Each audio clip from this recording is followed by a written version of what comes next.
A miracle of the Virgin Mary happened in the ICU of a hospital in Chicago at 3 in the morning. A skeptical nurse saw something impossible. The cameras showed nothing, but her life was never the same again. But before we continue, leave a comment saying where you're watching from and what time it is there right now. I'd love to see how far the miracles of the Virgin Mary are reaching. Sarah Mitchell, 38 years old, 15 years working in the ICU of the hospital in Chicago. You know that kind of professional who has seen everything? The one that nothing surprises anymore? Sarah was that person. Her hands had saved more lives than she could count. Her eyes had seen things most people only see in nightmares. And her heart? Well, her heart had learned not to feel too much, because feeling hurts, and in the ICU you can't afford to feel. Her shift started at 11 at night and ended at 7 in the morning. 8 hours of silence, broken only by the beeping of monitors, the hum of ventilators, and the occasional alarms that made her heart race. Most people can't work at night. The body resists.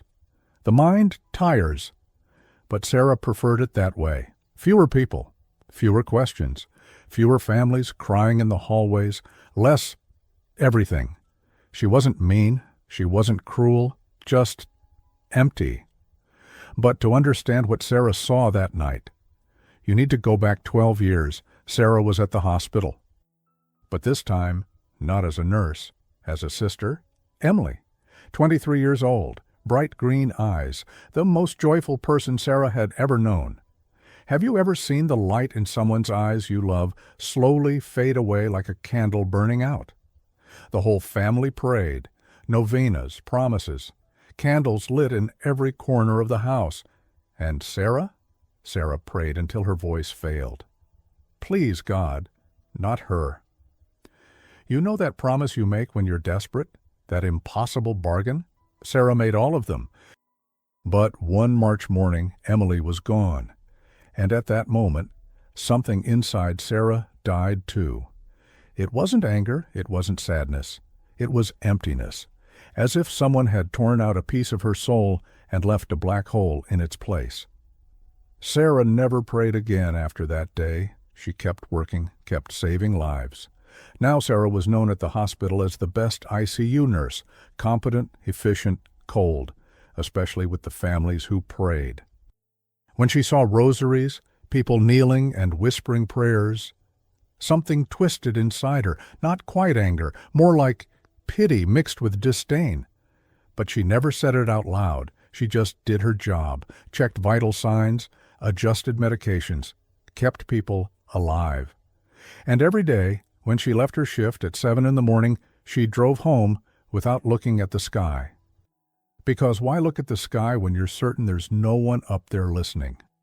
But in January 2025, on a cold night in Chicago, Sarah Mitchell was about to discover that some certainties aren't so certain after all.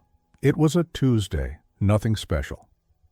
Sarah arrived for her shift at 10:45, 15 minutes early, as always. She changed in the locker room, tied her hair back, checked her phone one last time. 2 messages from her mother. Ignored. Sarah couldn't handle those conversations anymore.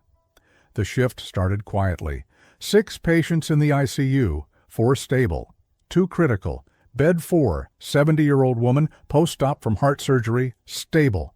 Bed 6, 52-year-old man, severe pneumonia, improving. Bed 8, 16-year-old girl, car accident, critical but responsive. And then Bed 3, Robert Patterson, 62 years old, deep coma for 5 days, prognosis uncertain. Have you ever felt instant aversion to a situation? Not to the person, but to what it represents? That's what Sarah felt every time she walked past Bed 3. Not because of Robert, he was just an unconscious man fighting to survive, but because of his family. They were there every day, his wife Margaret, the 2 adult daughters, Rachel and Claire, and always they brought that blue rosary, and they prayed, whispered Hail Marys, murmured Our Fathers.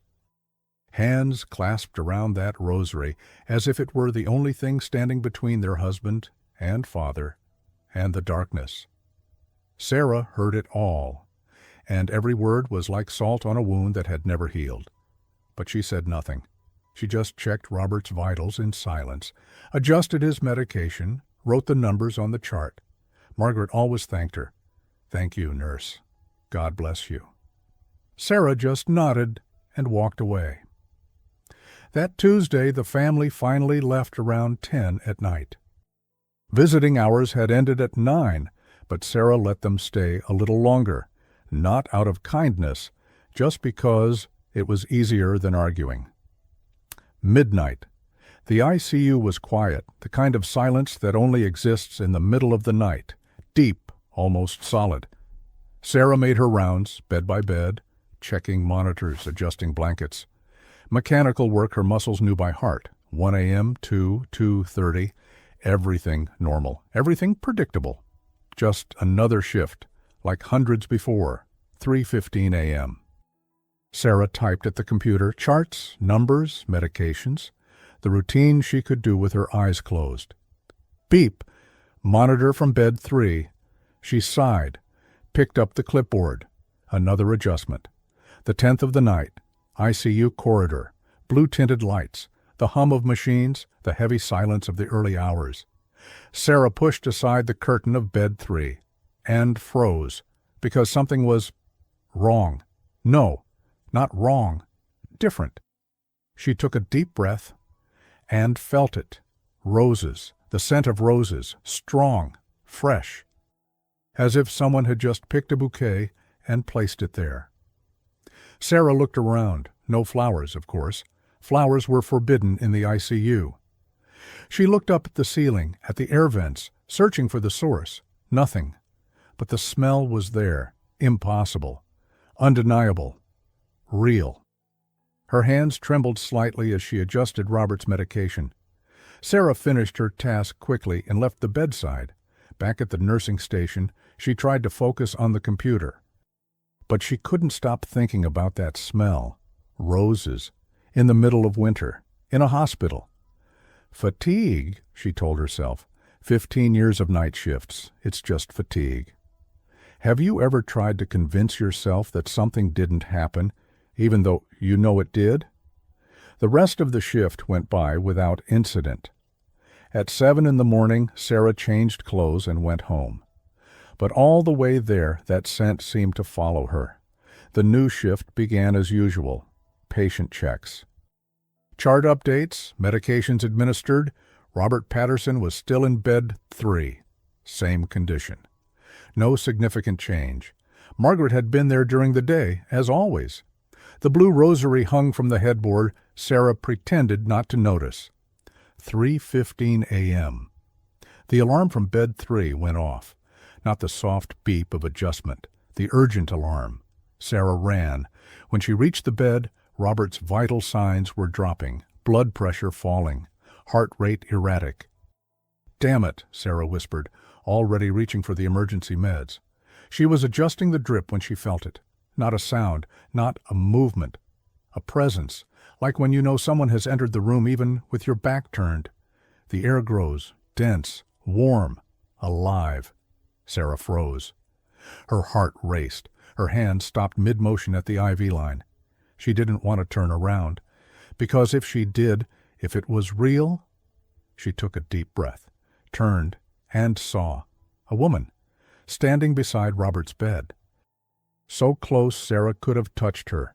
A blue mantle, deep blue like the sky after a storm, a blue that seemed to hold light that didn't exist, a white tunic glowing, not with electric light, with something other, but it was the face. Heaven help her, the face, young. Dark hair falling over her shoulders, and the eyes.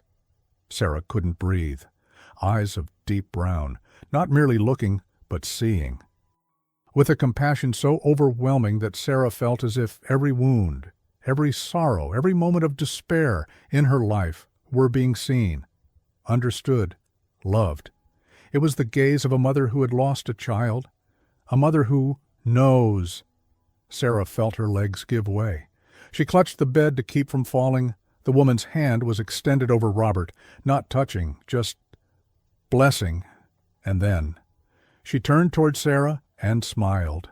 Then the voice. It didn't come from the air around her. It came from within, as if it spoke directly to her heart. "You still carry a guilt that isn't yours." Sarah stops breathing. "It's time to forgive yourself." Forgive herself? Sarah blinks, once, and when she opens her eyes, emptiness. The woman is gone. But the scent of roses bursts through the room, stronger than before, impossible to ignore, and Robert's monitors. Sarah looks, blood pressure rising, heartbeat stabilizing. For a long moment, Sarah just stood there, trembling, trying to process what had just happened. Then, with unsteady steps, she left the bedside. She went straight to the bathroom, locked the door, sat on the cold floor, and for the first time in 12 years, Sarah Mitchell cried. Not the silent kind you hide. It was a deep, raw cry. She cried for the Emily she had lost, for the years of anger, for the walls she had built, for all the prayers she had mocked in secret, and for that terrible doubt, that impossible hope that was beginning to grow, despite all her efforts to smother it. What if? What if there was something more? What if the prayers weren't in vain? What if Emily— No, Sarah whispered through tears. I'm not going down that road again. I won't hurt like that again. But it was too late. The door she had locked had been opened, and light was coming in. Sarah spent 20 minutes in that bathroom. When she finally came out, she washed her face with cold water and returned to the nurse's station. Marcus, the night guard, was making his rounds. Everything okay here, Sarah? She nodded. All under control. But nothing was under control, and they both knew it. 4 a.m. Sarah is still trembling, still smells the roses, still hears that voice. She needs to know, needs proof, evidence, something concrete. She walks to the security room, knocks on the door. Marcus looks up. Sarah, you all right? She tries to speak. Her voice trembles. Marcus, could you— The cameras, the last 2 hours. He frowns. Something happened? Please, I just need to see. Marcus shrugs and starts rolling the footage.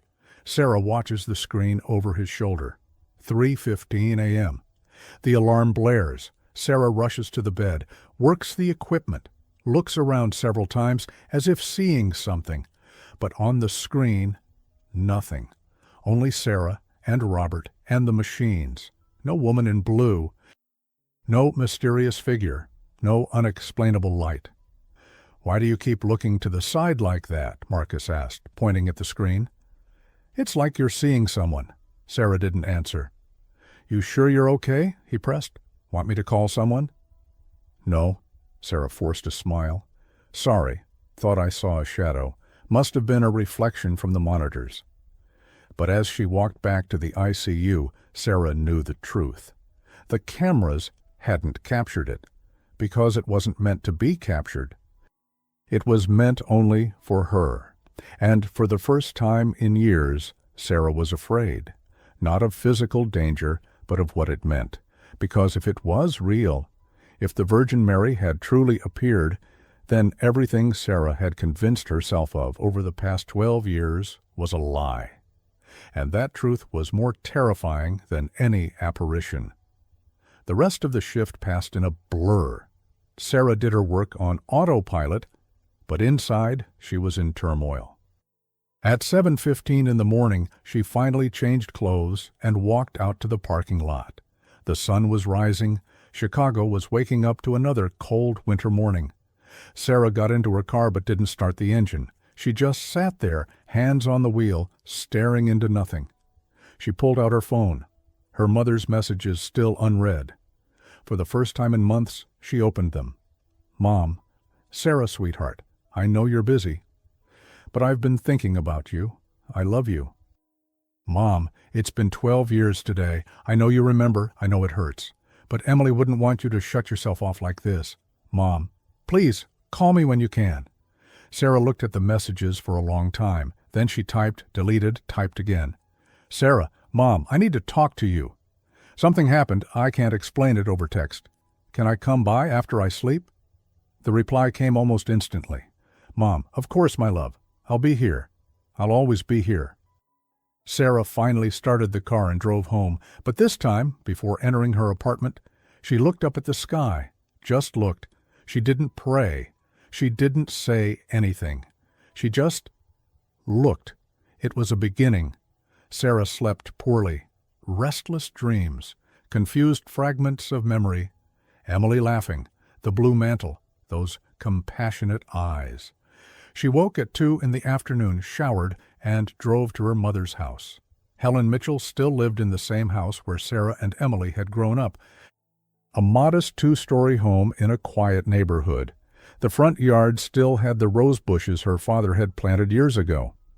Sarah parked the car and sat looking at the house for a few minutes before getting out. When she rang the doorbell, her mother opened almost immediately, as if she had been waiting there. "Sarah?" Helen smiled, but her eyes showed worry. "Come in, sweetheart." The house was exactly as Sarah remembered. Same furniture, same photos on the walls, including that large picture of Emily in the hallway, smiling in that way that lit up any room. Sarah stopped in front of the photo, staring at it for a long moment. She was so happy that day, Helen said softly, coming to stand beside her daughter. It was her birthday, 22. 1 year before... Sarah couldn't finish the sentence. Yes. They went to the kitchen. Helen made some tea. They sat at the table, the same one where the family used to gather. "So," Helen said gently, "what happened?" Sarah looked down at her teacup. Where to begin? How could she explain something she herself didn't understand? "Mom, do you still believe, after everything?" Helen didn't need to ask what she meant. "In God, in the Virgin Mary, yes, Sarah, I do." "How?" Sarah's voice broke. "How can you, after losing Emily like that, after praying so much and he didn't answer our prayers?" Helen finished. "Is that what you were going to say?" Sarah just nodded. Helen sighed and took her daughter's hand. "Sarah, for years I asked that same question. Why Emily? Why our little girl? I prayed so much. I made so many promises. And when she passed, I felt like God had abandoned me. So how did you start believing again?" Helen was silent for a moment. When she spoke, her voice was soft but steady. "Because one night, 3 months after Emily passed, I was in her room, crying, holding the teddy bear she used to sleep with since she was a child. And I felt peace, a deep peace, as if someone had placed a hand on my shoulder and said, 'She's fine, and you're going to be fine too.'" Sarah wiped away her tears. "And what if it was just you wanting to feel something so you could move on?" Helen squeezed Sarah's hand. "But that's not why you came here, is it? You didn't come to talk about unexplained peace. You saw something, didn't you?" Sarah's eyes widened.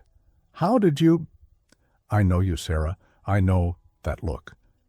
Sarah took a deep breath. And for the first time in years, she opened up completely to her mother.